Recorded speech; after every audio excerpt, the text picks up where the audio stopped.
जय श्री कृष्ण दोस्तों, आज हम ज्येष्ठ शुक्ला सफला एकादशी के महात्म्य के बारे में जानेंगे।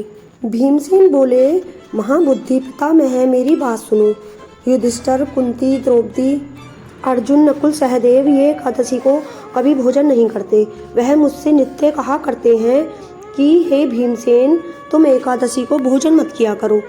मैं उनसे कहता हूँ कि हे तात, मुझसे भूख सही नहीं जाती।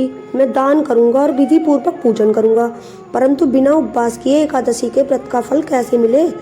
तो भीमसेन का वचन सुनकर व्यास जी बोले, जो तुमको स्वर्ग अत्यंत प्रिय है और नरक बुरा मालूम होता है, तो दोनों पक्ष की एकादशी को भोजन नहीं करना चाहिए। भीमसेन बोले, हे महाबुद्धे, एक बार भोजन करने से भी मुझसे रहा नहीं जाता, फिर उपवास कैसे करूंगा। हे महामुने, ब्रक नाम का अग्निदेव सदा मेरे पेट में रहता है। जब मैं बहुत सा अन्न खाऊं तब वह शांत रहता है। हे महामुने, मैं एक उपवास कर सकता हूँ जिससे स्वर्ग मिल जाए। उस एक व्रत को मैं विधि पूर्वक करूँगा, इसलिए निश्चय करके एक व्रत बता लाइए जिससे कि मेरा कल्याण हो। व्यास जी बोले, हे नराधिप, तुम मानव कलयुग में उन धर्मों के करने की शक्ति मनुष्य में नहीं है। सरल उपाय, थोड़े धन और कर्म परिश्रम से महाफल प्राप्त होता है। वह विधि मैं तुमसे कहता हूँ जिसमें सब पुराणों का सार है। जो दोनों पक्षों को एकादशी का व्रत करता है वह नरक में नहीं जाता। व्यास जी का वचन सुनकर भीमसेन पीपल के पत्ते की तरह कांपने लगे और डरकर बोले, हे पितामह, मैं क्या करूँ। मैं उपवास नहीं कर सकता, इसलिए हे प्रभु, बहुत फलदायक एक ही व्रत को मुझसे कहिए। व्यास जी बोले कि वृष या मिथुन के सूर्य के ज्येष्ठ मास में शुक्ल पक्ष की सफला एकादशी है। उसका यत्न पूर्वक निर्जल उपवास करना चाहिए। स्नान और आचमन में जल का निषेध नहीं है। मासे भर स्वर्ण का दाना जिसमें डूब जाए उतना ही जल आचमन के लिए कहा गया है। वही शरीर को पवित्र करने वाला है। गौ के कान की तरह हाथ करके मासे भर जल पीना चाहिए। उससे थोड़ा या अधिक जल पीने से मदिरा पान के समान होता है। और कुछ न खाएं, नहीं तो व्रत भंग हो जाता है। एकादशी के सूर्योदय से दूसरे दिन के सूर्योदय तक जलपान न करें। ऐसा करने से 12 महीनों की एकादशी का फल उसको बिना यत्न के ही मिल जाता है। फिर द्वादशी को सवेरे निर्मल जल से स्नान कर ब्राह्मणों को जल और स्वर्ण दान करने वाला कृत्य ब्राह्मणों सहित भोजन करें। हे भीमसेन, इस प्रकार व्रत करने से जो पुण्य प्राप्त होता है उसको सुनो।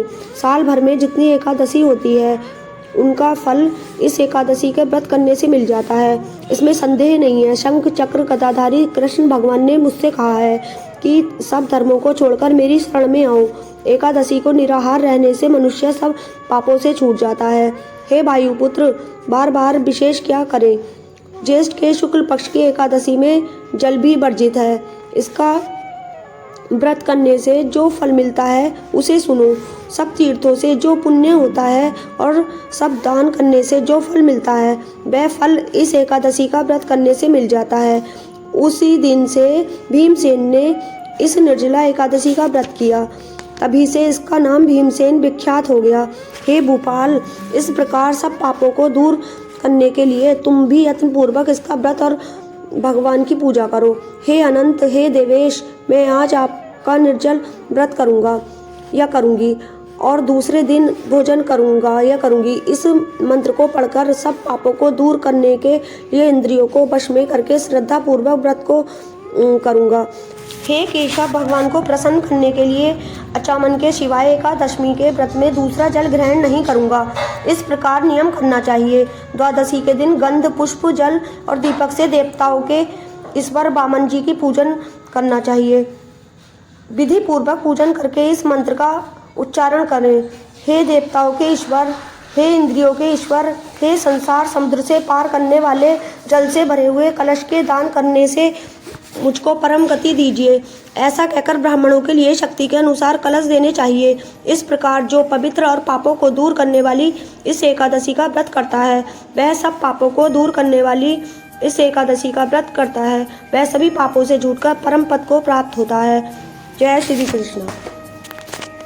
इस प्रकार इस एकादशी का महात्म्य यहीं पर समाप्त करते हैं।